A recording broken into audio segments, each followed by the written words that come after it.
Hello and welcome to the Deception Tips podcast, where you will learn amazing cues to detect deceit that will help you read people like never before. I'm your host, Spencer Kaufman. Let's get started.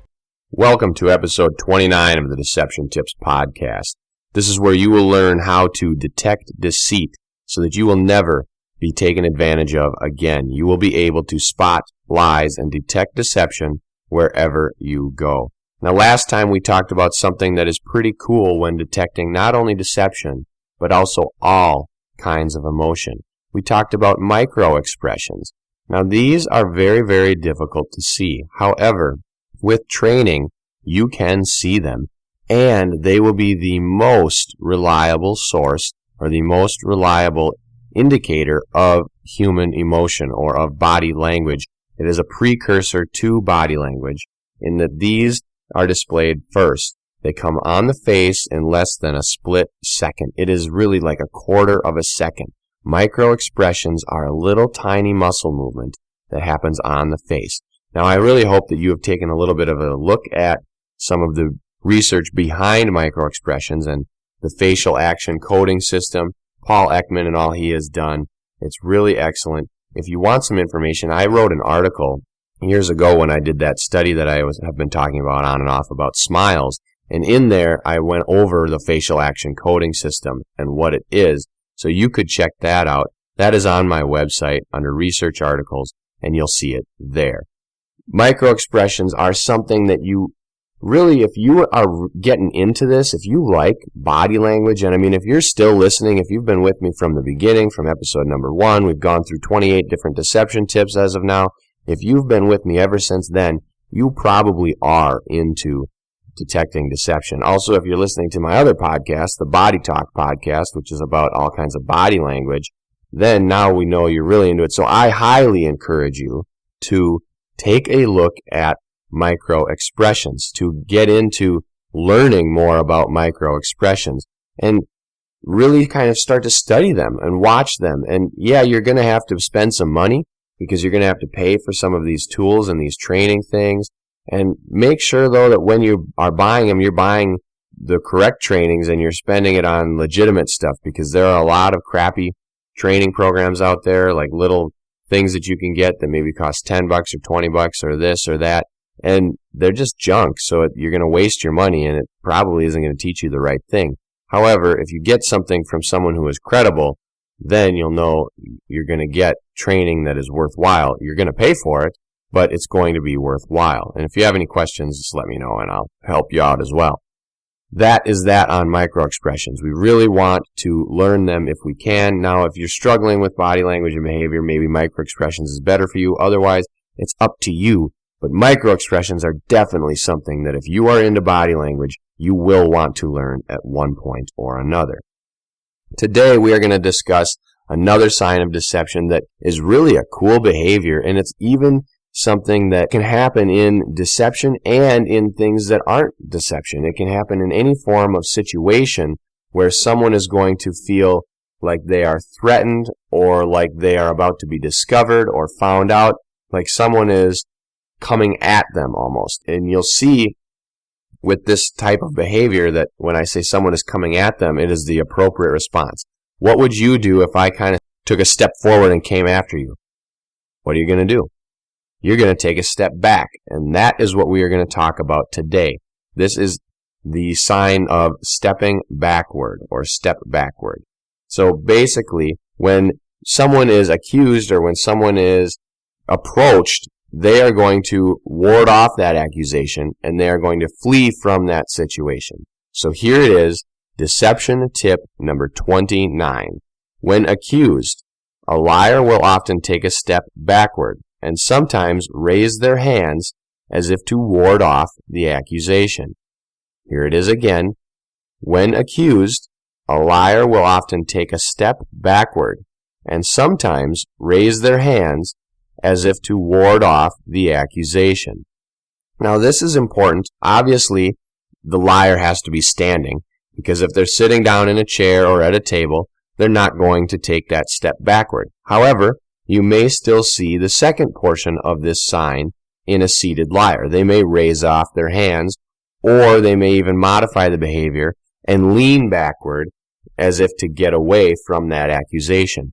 Now, the point in this is that when a liar is accused, something is coming at them. Even if a person is not coming at them, that accusation is coming at them. It's like the old saying of you can hurl an insult at someone. Well, you're not really hurling anything at them. You're not throwing something at them. There's no physical object that's hurled at that person. No, it is words, and an insult is coming at someone, and people can feel that. When you talk towards someone, they say that sticks and stones may break my bones, but words can never hurt. Well, sticks and stones could be hurled at someone, and they may break your bones. And words, we say hurl insults, so that means words can still, they're felt. It is an emotional thing that's coming at someone. And so, even though that saying of words may never hurt me, that's really an untrue saying, because words are going to be felt by everybody, because our emotions are in all of us, and we can all feel that. And so if words or accusations or anything comes upon someone, and they aren't okay with it or they don't like that, they are going to ward that off by either stepping backward, leaning backward. They may raise their hands up in a defense as if to say, hey, stop, and block that and prevent it from coming at them.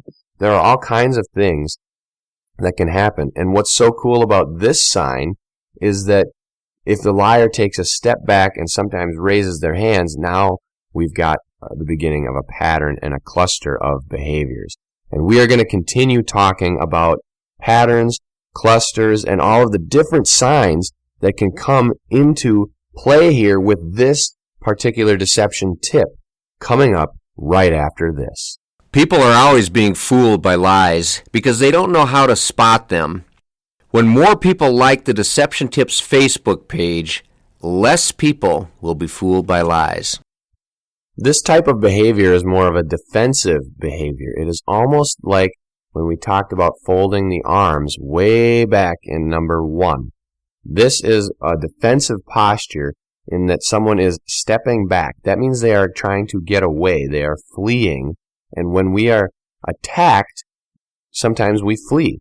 Now, other times we fight, but it's a fight or flight. So the stepping backward is more of a flight response. In addition, people who raise up their hands, what is a typical raising up your hands? That is a profession of innocence.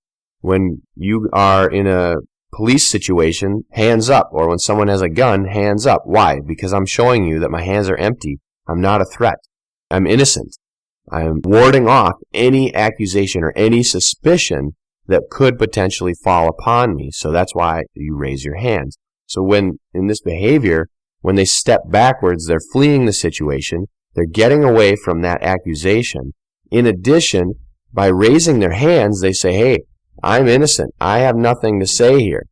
This is a profession of, I'm innocent. I'm running away from the situation. Do not accuse me of this. It is a flight. Now, that doesn't necessarily mean, though, that this person is innocent, because this behavior could be done to show innocence or profess innocence. A liar is accused of something. They'll take a step back, raise their hands, ward it off. That doesn't mean that they are a truth teller, and this was a natural response to that, because most of the time, if someone is telling the truth, they're just going to say their story again, or they're going to remain in the situation.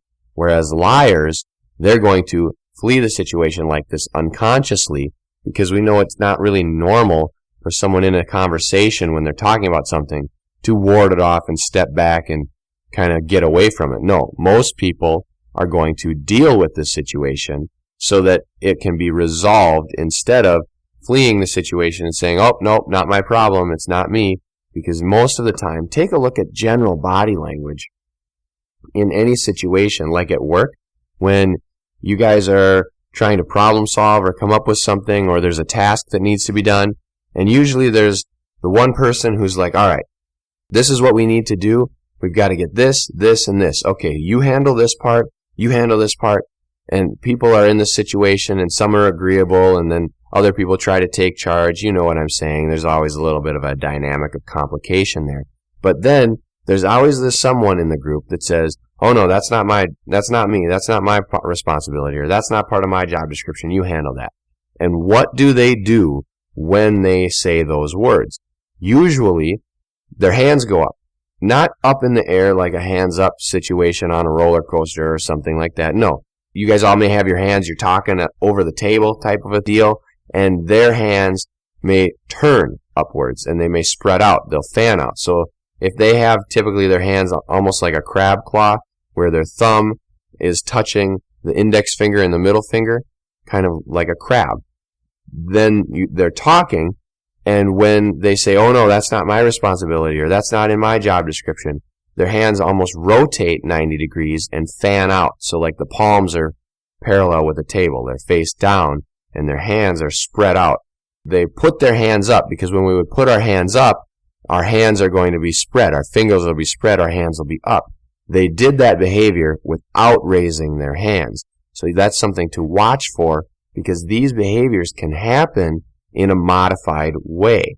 So they put their hands up, but they didn't physically raise their hands. They did the same behavior by opening them up, saying, no, this isn't my responsibility, and they warded off that responsibility.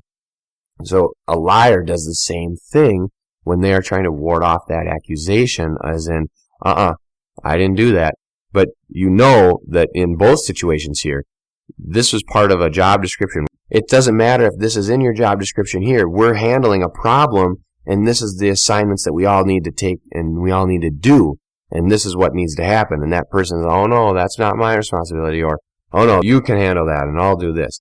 They're warding off that responsibility or that situation.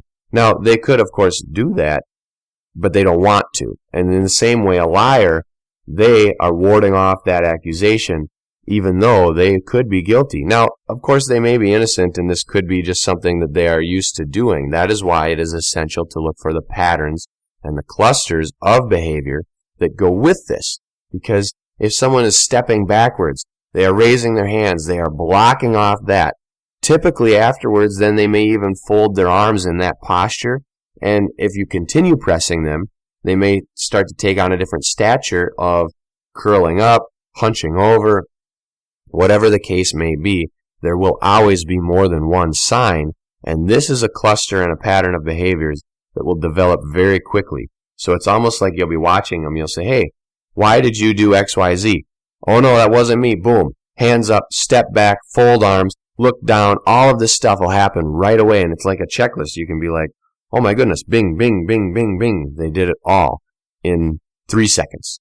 It'll happen so quickly. So that is why you need to always be paying attention. Now, this isn't going to happen so quickly like a microexpression like we talked about last time, but the microexpression is going to come before all of this.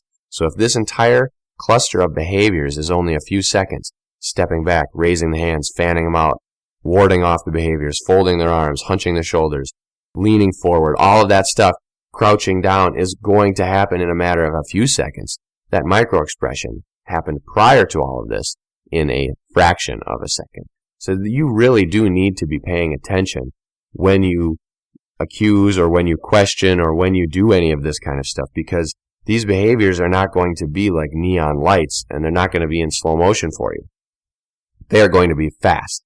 This is why when you are really trying to get to the bottom of a situation or when something is super important, it is best to plan your questions out and have someone else ask them, so that you, who is trained in body language, can observe without having to think about how to phrase the questions or how to speak the questions. You have someone else ask, and you just watch. Because when you are watching, you will be much more focused on the body language rather than on speaking. I mean, yeah, you can do it. You can ask the questions and watch for body language too, but you can be more focused if you are not speaking, not asking the questions, because then you are using less of your brain at that time, so you have more to pay attention to what is really important. So I want to thank you for listening to the Deception Tips podcast. Share it with your friends, subscribe to the feed, check out the Deception Tips videos, take a look at the blog, and also the books that I have available. And as always, tune in next week for a new Deception Tip.